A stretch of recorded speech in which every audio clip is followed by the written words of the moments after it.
નમસ્કાર, ન્યૂઝ 18 ગુજરાતીમાં આપનું સ્વાગત છે. હું છું આપની સાથે સંધ્યા. સુરતમાં ભારે વરસાદ, ધોધમાર વરસાદના પગલે સર્વિસ રસ્તાઓ પર પાણી ફરી વળ્યા છે.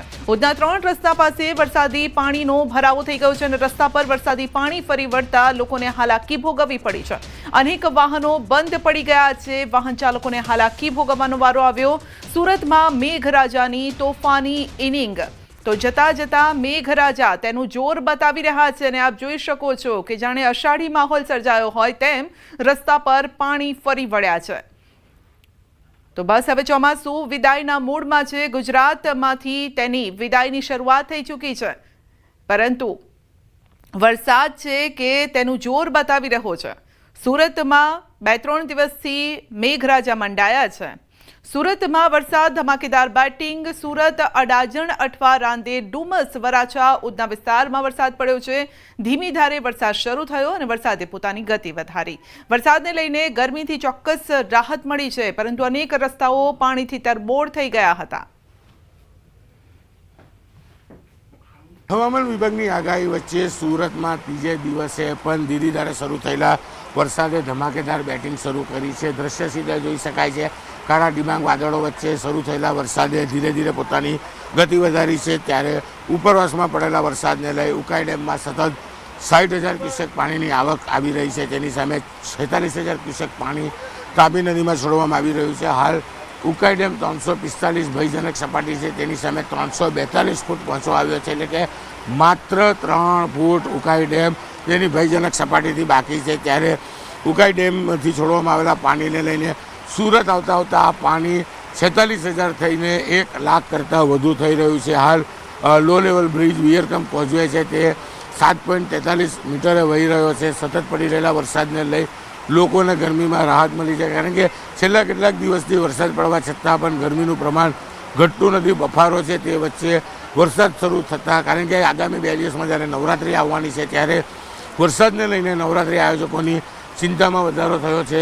દક્ષિણ ગુજરાતનો મહત્વનો પાક ડાંગર છે અને ડાંગરની વાવણી થયા બાદ સતત આતુરતાથી ખેડૂતો વરસાદની રાહ જોઈ રહ્યા હતા. ત્યારે વિદાય લઈ રહેલો વરસાદ છેલ્લા સમયે પણ વરસી રહ્યો છે. એટલે કે છેલ્લા 3 દિવસથી પડી રહેલા વરસાદને લઈ લોકોમાં ખુશી છે, ખેડૂતોમાં આનંદ જોવા મળી રહ્યો છે. પણ જે પ્રકારે હવામાન વિભાગની આગાહી છે તેને લઈને તંત્રની ચિંતામાં વધારો જોવા મળી રહ્યો છે. કેમેરામેન જીગર ગુગલ સાથે કીર્તેશ પટેલ, ન્યૂઝ 18 ગુજરાતી, સુરત.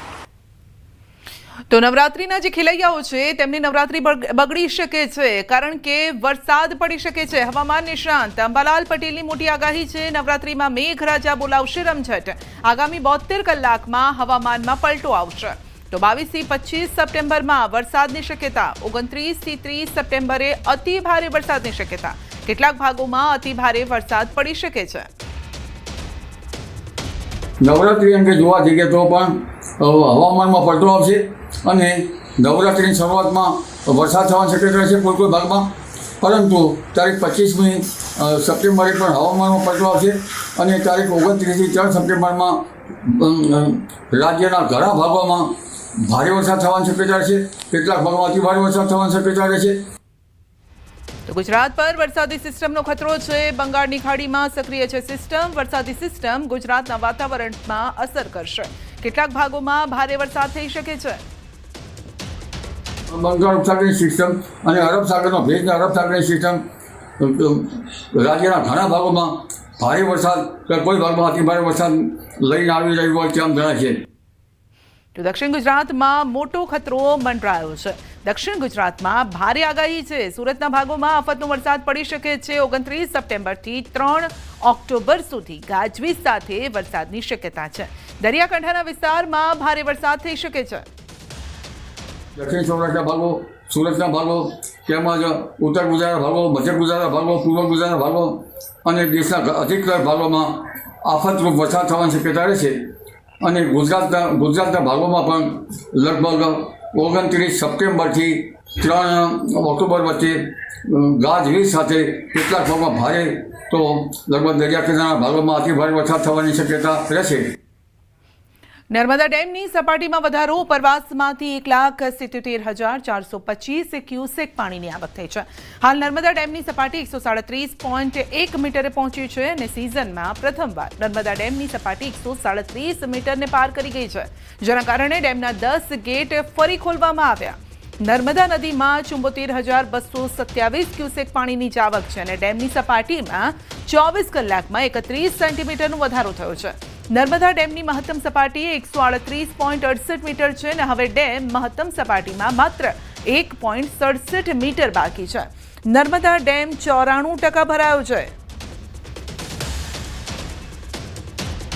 ઉત્તર પ્રદેશના મથુરાના સદર બજાર પોલીસ સ્ટેશન વિસ્તારમાં એક મહિલાએ હાઈ વોલ્ટેજ ડ્રામા શરૂ કર્યો.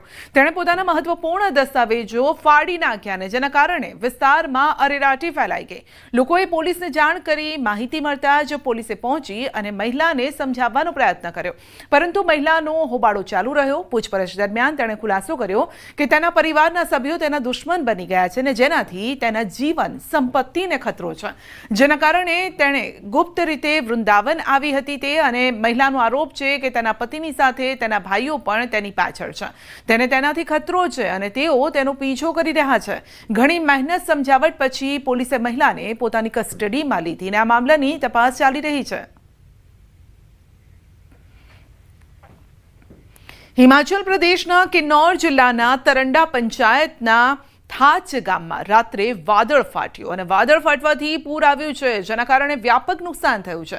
પૂરના કારણે 2 વાહનો પણ તણાઈ ગયા હતા અને અનેક ઘરો, બગીચાઓને નુકસાન થયું. વહીવટીતંત્રએ રાહત અને બચાવની કામગીરી શરૂ કરી છે. ઉત્તરકાશી ચંબા ઋષિકેશ રાષ્ટ્રીય ધોરીમાર્ગ 3 દિવસથી બંધ છે, તો ત્યારે BROએ ફરી તેને નાના વાહનો માટે ખુલ્લો કર્યો. વધુમાં ઉત્તરકાશી, સુવાખોલી, મોરિયાણા, મસૂરી મોટરવે 3 દિવસ પછી નાના વાહનો માટે ફરી ખોલવામાં આવ્યો છે. તો મોટા વાહનો માટેના રૂટ હજુ પણ બંધ છે, પરંતુ નાના વાહનો માટે રૂટ ખુલવાથી મુસાફરો, ઉત્તરકાશીના રહેવાસીઓને મોટી રાહત મળી રહી છે. ઝારખંડના રામગઢના પારસાડીહ અને ડુમરડી વિસ્તારમાં છેલ્લા 5 દિવસથી હાથીઓએ આતંક મચાવ્યો છે. વન વિભાગની ટીમે મોડી રાત સુધી મશાલ પ્રગટાવી હાથીઓને ગામથી જંગલ તરફ દૂર ભગાડ્યા હતા અને હાલમાં હાથીઓ 3 જૂથમાં વહેંચાઈ ગયા છે. છેલ્લા ઘણા દિવસોથી તેઓ આ વિસ્તારમાં પાકને નુકસાન પહોંચાડી રહ્યા છે અને તેઓએ શાકભાજીના પાક પણ ખાઈ લીધા છે, જેથી ગ્રામજનો વળતરની માંગ કરી રહ્યા છે. ઉત્તર ભારત પર ફરી એકવાર પ્રકૃતિએ કહેર વરસાવ્યો છે અને પહેલા ધરાલી, ત્યારબાદ દહેરાદૂન અને હવે ચમોલીમાં વાદળોએ વિનાશ લીલા શરૂ કરી છે. 30થી વધુ ઘર નષ્ટ થયા. મોતનો આંકડો સતત વધી રહ્યો છે. બીજી તરફ હિમાચલથી લઈ અને છત્તીસગઢ સુધી સપ્ટેમ્બર મહિનામાં પણ સાંભેલાધાર વરસાદ વરસી રહ્યો છે.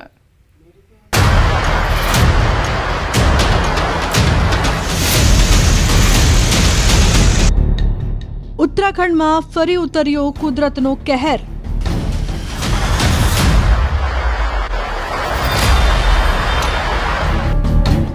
હવે ચમોલીમાં ફાટ્યું વાદળ.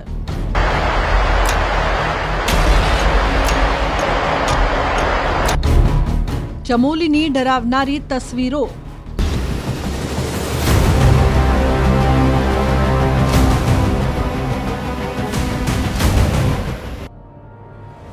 દ્રશ્યો નંદનગરના છે. અહીં કુદરતના ક્રોધમાં કેટલાય લોકોના આશિયાના છીનવાઈ ગયા.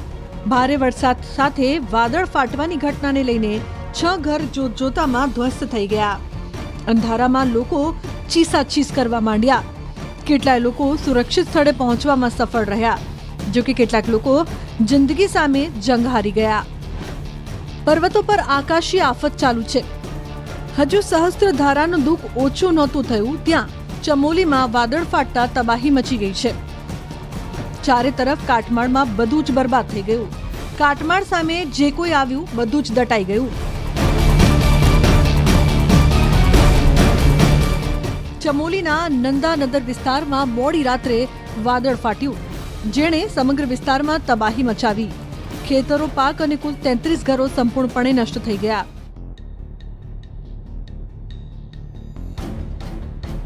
તંત્રનું માનીએ તો 14 લોકો ગુમ છે, જેમાં કંથરી અને ઘુરમા ગામના લોકો શામેલ છે, જ્યારે 200 લોકોને સુરક્ષિત બહાર કઢાયા હતા।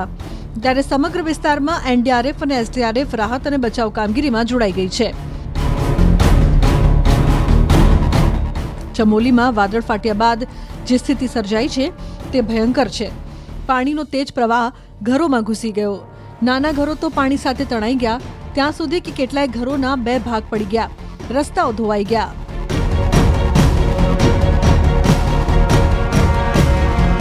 नंदनगर घाट क्षेत्र की पहली तस्वीर न्यूज 18 पर आप देखिए किस तरीके के हालात बने हुए हैं। इस समय हम सेरा गांव के पास मौजूद हैं और ये घर देखिए पूरे बाढ़ के हालात में इस समय घर पूरा क्षतिग्रस्त हो गया है।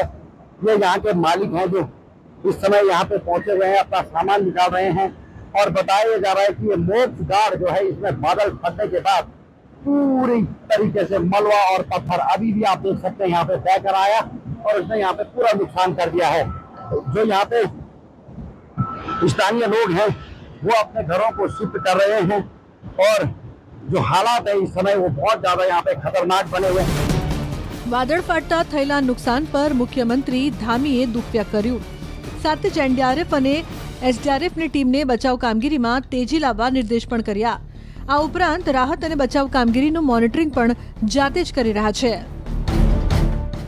ये लगभग 35 मकान बादल फटने से और वहाँ भारी मात्रा में मलबा आने से पूरी तरह से क्षतिग्रस्त हो गए हैं और काफ़ी सारा वहाँ दुकानों को, गौशालाओं को और लगभग 20 लोग घायल हुए हैं और लगभग 14 लोग अभी लापता हैं और 200 से भी ज़्यादा लोग कल की जो रात की आपदा चमोली जनपद में आई है उससे प्रभावित हुए। वहाँ पर सभी बचाव करने वाले दल पहुँच गए हैं। करीब 7 लोग अभी मिसिंग चल रहे हैं और 10 से 12 मकान ऐसे हैं जो पूर्ण क्षतिग्रस्त बताए जा रहे हैं। ये संख्या अधिक भी हो सकती है, मौके पर पूरा आंकलन के बाद ही स्थिति साफ हो पाएगी। और कुछ दुकानों को नुकसान हुआ है, काफ़ी पशु हानि की रिपोर्ट वहाँ से ग्रामीणों के माध्यम से आ रही है। अभी एसडीआरएफ और एनडीआरएफ की टीम मूव हो गई हैं। આ તરફ ગઢવાલથી ભાજપના સાંસદ માંડ બચ્યા। રુદ્રપ્રયાગમાં અનિલ બલોની જે રસ્તે જઈ રહ્યા હતા તે રસ્તે ભયંકર ભૂસ્ખલન થયું।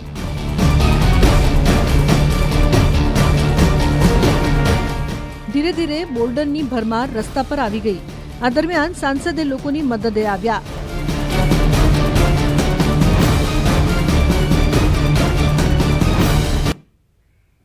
એક તરફ નવરાત્રીનો તહેવાર નજીક આવી રહ્યો છે અને બીજી તરફ સુલા સિવિલ હોસ્પિટલમાં ઓપીડીમાં વધારો થઈ રહ્યો છે। નવરાત્રી દરમિયાન વાયરલ ઇન્ફેક્શનના કેસ વધવાની શક્યતાઓ છે। સુલા સિવિલ હોસ્પિટલમાં છેલ્લા એક સપ્તાહમાં 16,500થી વધુ ઓપીડી કેસ નોંધાયા। ડેન્ગ્યુના 62, મેલેરિયાના 16 કેસ નોંધાયા, જ્યારે કે ઝાડા ઉલટીના 21, મરડાના 23 કેસ નોંધાયા છે। વાયરલ હેપેટાઇટિસના 14 અને ટાઇફોઇડનો પણ 1 કેસ નોંધાયો છે, જ્યારે કે સ્વાઇન ફ્લૂના 47 સેમ્પલમાં 1 દર્દીનો રિપોર્ટ પોઝિટિવ આવ્યો છે। વધતા રોગચાળાને લઈને તબીબે લોકોને બહારનું ખાવાનું ટાળવાની સલાહ આપી છે। સામે ટાઇફોઇડના દર્દીઓનો પણ ઘટાડો નોંધાયેલો છે। આ સપ્તાહમાં 1 દર્દી પોઝિટિવ જણાઈ આવેલ છે અને સ્વાઇન ફ્લૂની અંદર પણ ગયા સપ્તાહ કરતાં ઘટાડો નોંધાયો છે, જેમાં દર્દીઓની સંખ્યા પોઝિટિવની સંખ્યા એક જ છે 47 શંકાસ્પદની સામે। એટલે ટૂંકમાં ઓવરઓલ જોવા જઈએ તો આપણી ઓપીડી 16,598 છે, ઓપીડીમાં વધારો થયો છે, બાકીના કેસીસની અંદર સામાન્ય ઘટાડો જોવા મળેલ છે। નવરાત્રીને હવે ગણતરીના દિવસો બાકી છે અને ત્યારે નવરાત્રીમાં વરસાદની આગાહી વચ્ચે આયોજકોએ પણ તમામ તૈયારીઓ કરી લીધી છે। નવરાત્રીમાં વરસાદને ધ્યાનમાં રાખીને ગરબા આયોજકોએ ખાસ વીમો ઉતરાવ્યો છે। વરસાદના કારણે કોઈ કારણસર ગરબાનું આયોજન રદ કરવું પડે તો ખેલૈયાઓને બુકિંગની રકમ રિફંડ આપી શકાય તે માટે ગરબા આયોજકોએ 75 લાખનો અલગથી વીમો ઉતરાવ્યો છે। તો ગરબાના આયોજન દરમિયાન જો કોઈ આકસ્મિક ઘટના બને તેને લઈને પણ પબ્લિક લાયબિલિટીનો 3 કરોડનો ઇન્સ્યોરન્સ લેવાયો છે। સિંધુ ભવન રોડ પર મેરીમેન્ટ પાર્ટી પ્લોટમાં હેરિટેજ ધ ગરબા ફેસ્ટિવલના આયોજકોએ આ મામલે જાણકારી આપી। સ્ટેજ પર ડોમ કર્યો છે। અમારો પાર્ટી પ્લોટ એવો છે જેમાં પાણી ભરાતું નથી, એટલે વરસાદમાં કોઈ વિઘ્ન આવશે નહીં અને અમે વરસાદ માટે થઈને એક સ્પેશિયલ ઇન્સ્યોરન્સ પણ લીધેલો છે। અને વરસાદ સિવાય પણ એક પબ્લિક લાયબિલિટી માટે ઇન્સ્યોરન્સ લીધો છે અને ત્યાં ડોમ સ્ટેજ પર છે એના કારણે નવરાત્રિમાં વિઘ્ન આવશે નહીં એવું.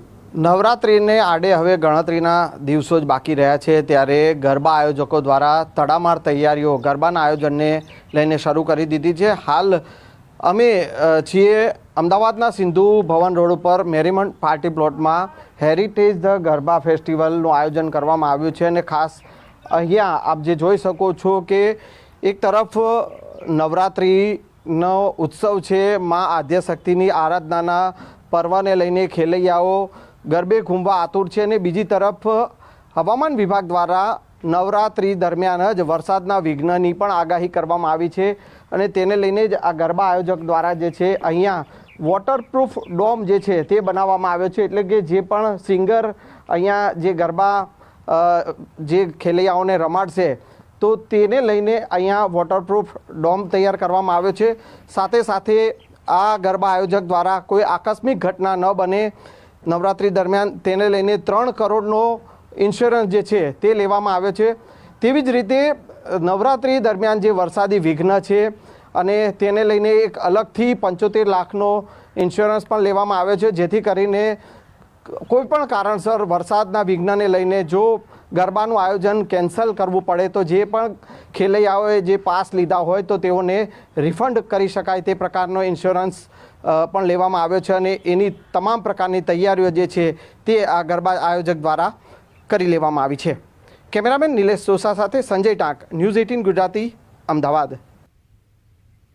નવરાત્રિમાં મહિલાની સુરક્ષાને લઈને અમદાવાદ પોલીસનો એક્શન પ્લાન. ગરબા મહોત્સવમાં રોમિયો કે ચોર ટોળકી સહિતના સામાજિક તત્વોને ઝડપી પાડવા પોલીસની તૈયારી. ગરબા મહોત્સવમાં ટ્રેડિશનલ કપડાં પહેરીને અસામાજિક તત્વો પર બાજ નજર રાખશે પોલીસ. શહેરમાં 12,000થી વધુ પોલીસની ટીમ બંદોબસ્તમાં જોડાશે. મહિલા એસીપી, પીઆઈ, પીએસઆઈ અને શી ટીમનો ખાનગી રીતે બંદોબસ્ત ગોઠવવામાં આવશે. તો ગરબા આયોજકોને વોચ ટાવર બનાવવા પણ સૂચના અપાઈ છે અને સાથે જ નવરાત્રી દરમિયાન શહેરમાં ટ્રાફિકની સમસ્યાને લઈને ટ્રાફિક પોલીસે આ વખતે વિશેષ વ્યવસ્થા ગોઠવી છે. મોટા વાહનોના પ્રવેશ માટે રાત્રે 2 વાગ્યા સુધીમાં પ્રતિબંધ છે. તો ટ્રાફિક પોલીસ, હોમગાર્ડ અને ટીઆરબી સહિત 400 જેટલા પોલીસ કર્મચારીઓ ટ્રાફિક વ્યવસ્થામાં તહેનાત રહેશે. આગામી 22 સપ્ટેમ્બરથી 2 ઓક્ટોબર દરમિયાન નવરાત્રિ અને વિજયાદશમીનો તહેવાર ઉજવનાર છે. અમદાવાદ શહેર પોલીસ તેની સંપૂર્ણપણે સજ્જતાથી આ બંદોબસ્ત માટે આયોજન કરનાર છે. આ બંદોબસ્ત વ્યૂહાત્મક રીતે ગોઠવવામાં આવશે. મુખ્યત્વે લોકોની સલામતી અને સીધા આપને લઈ જઈશું હવામાન વિભાગની પ્રેસ કોન્ફરન્સમાં. सौराष्ट्र कच्छ रीजन में इसमें जो हमारा थंडरस्टॉर्म वार्निंग भी दिया गया है अगले 4 दिन के लिए 19 से लेकर 22 सितंबर तक. इसमें थंडर स्टॉर्म विथ लाइटनिंग के साथ 30 to 40 किलोमीटर वन स्पीड रहेगा. और अहमदाबाद के लिए आज जनरली क्लाउडी स्काई और possibility of light rain with thunder showers का संभावना रहेगा. कोस्टल के लिए हमारा जो आज पूर्वानुमान है, जो उत्तरीय और तटीय क्षेत्र है, इसके लिए विंड का जो दिशा है, पवन का दिशा दक्षिण पश्चिम से पश्चिम दिशा में है और स्पीड रहेगा 25 से 20 नॉट. और दक्षिण तटीय क्षेत्रों की जो गुजरात की off and along Gujarat coast है, इसमें पवन का दिशा है पश्चिम से उत्तर पश्चिम दिशा में. विंड स्पीड रहेगा 15 से 20 नॉट.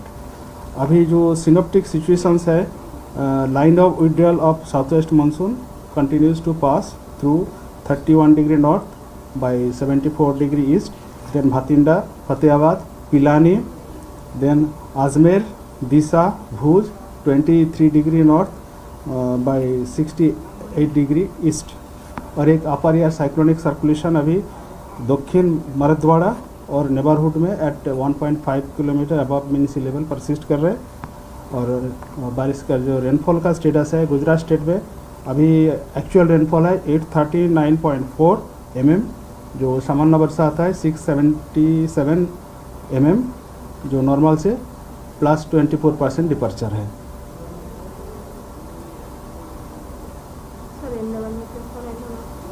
अहमदाबाद का आज का पूर्वानुमान है light rain, possibility of thunder showers, generally cloudy sky. બુલેટિનમાં આગળ વધીશું નાનકડા બ્રેક બાદ.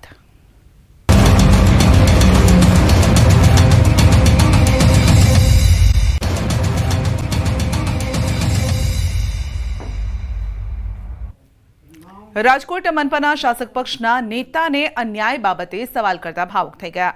પાર્ટીમાં અન્યાય થાય છે કે કેમ સવાલ કરતા લીલુબેન જાદવ ભાવુક થયા. તેમણે કહ્યું કે મારા ડ્રાઈવર સાથે થઈ રહેલા અન્યાયને લઈને મેં સવાલ ઉઠાવતા હું પણ નિશાને આવી છું અને અત્યારે હું કઈ દિશામાં જઈ રહી છું તેનો મને ખ્યાલ નથી. 2 દિવસમાં વધુ વાતચીત કરીશ તેવું તેમનું કહેવું છે. અમારો બધાનો સાથ સહકાર છે, પણ ક્યાંક ને ક્યાંક હું અત્યારે તમે ડરમાં છો? કોઈ તમને ના ડરમાં નથી, પણ હું મારી 2 દિવસમાં હું મારી તૈયારી કરીને હું તમને બધા મારા ગાડીમાં જે ચાલતા ભાઈઓ એને અન્યાય થયો એની લડતમાં ક્યાંક હું અટવાઈ ગઈ છું ને એમાં હું અત્યારે હું જે કરું છું એ મને ખબર નથી કે હું કઈ બાજુ જઈ રહી છું, પણ મને ગરીબ માણસને ન્યાય મળે એમાં મારા પ્રયત્નો છે. તો સમગ્ર મામલે મેયર નયનાબેને કહ્યું છે કે ડ્રાઈવર ફાળવણીનો નિર્ણય ફાયર વિભાગ દ્વારા કરવામાં આવે છે. ડ્રાઈવર ફાળવણીમાં મારો ક્યાંય રોલ નથી. લીલુબેને મારી પાસે એક પણ વખત રજૂઆત નથી કરી. સ્પષ્ટપણે કહું છું કે ડ્રાઈવરની ફાળવણી બાબતે જે પણ ઇસ્યુ થયા છે તો મારા વિભાગની અંદર એ આવતું નથી. એટલે લીલુબેને મને ક્યારેય એવી ફરિયાદ કરેલી નથી કે મેયર તરીકે અથવા એક બેન તરીકે મારી વેદના હું એને કહું. એટલે લીલુબેન મારી પાસે ક્યારેય આવ્યા નથી. ભરૂચમાં ભાજપ માટે જંગ બનેલી દૂધધારા ડેરીમાં આજે મતદાન. 900 કરોડનું ટર્નઓવર ધરાવતી ડેરીમાં ભાજપ સામે ભાજપ, ઘનશ્યામ પટેલ સામે વાગરાના ધારાસભ્ય અરુણસિંહ રાણા મેદાને છે. તો દૂધધારામાં અનામતની 2 અને અનુસૂચિત આદિજાતિની 1 મળી અને કુલ 15 બેઠક માટે ચૂંટણી. ડેરીના 11 શાસન ઝોનની 11 બેઠક માટે અને સામેની પેનલના મળી અને 22 ઉમેદવાર છે. અનામતની 2 બેઠક માટે પણ ઉમેદવારો મેદાને છે. રાજપીપળા એપીએમસી ખાતે મતદાન. 14 બેઠકો માટે 296 મતદારોનું મતદાન છે. બંને પક્ષના ઉમેદવારોએ જીતનો દાવો કર્યો છે.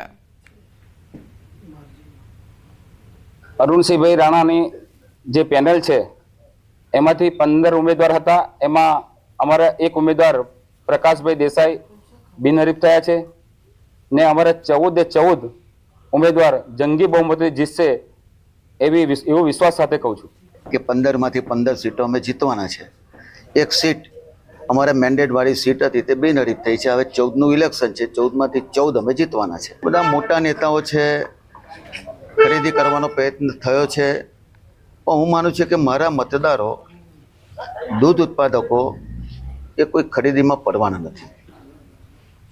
કચ્છનો ધોરડો બન્યો solar village. United national world tourism organisation દ્વારા બેસ્ટ ટુરિઝમ વિલેજ તરીકે પ્રતિષ્ઠિત કચ્છના ધોરડો ગામનું 100% સોલરાઇઝેશન કરવામાં આવ્યું છે અને આગામી 20 સપ્ટેમ્બરના રોજ સમુદ્ર સે સમૃદ્ધિ કાર્યક્રમ અંતર્ગત વડાપ્રધાન નરેન્દ્ર મોદી દ્વારા તેનું લોકાર્પણ કરવામાં આવશે.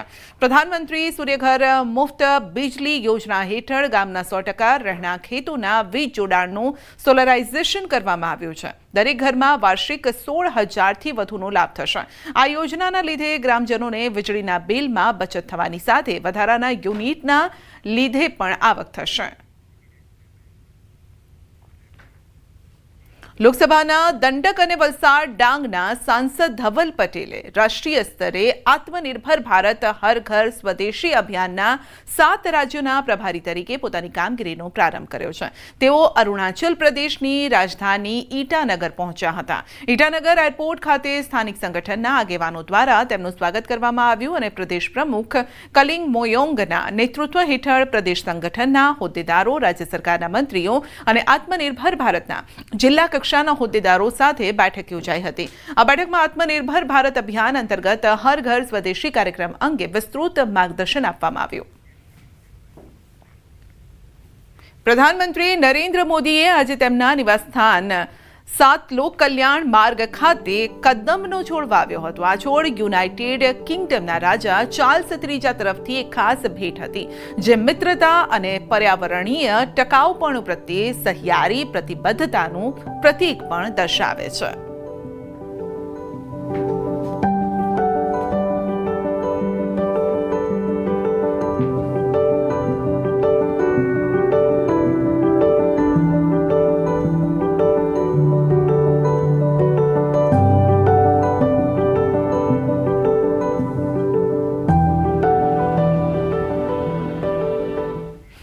બુલેટિનમાં અત્યારે બસ આટલું જ. રજા આપશો. નમસ્કાર.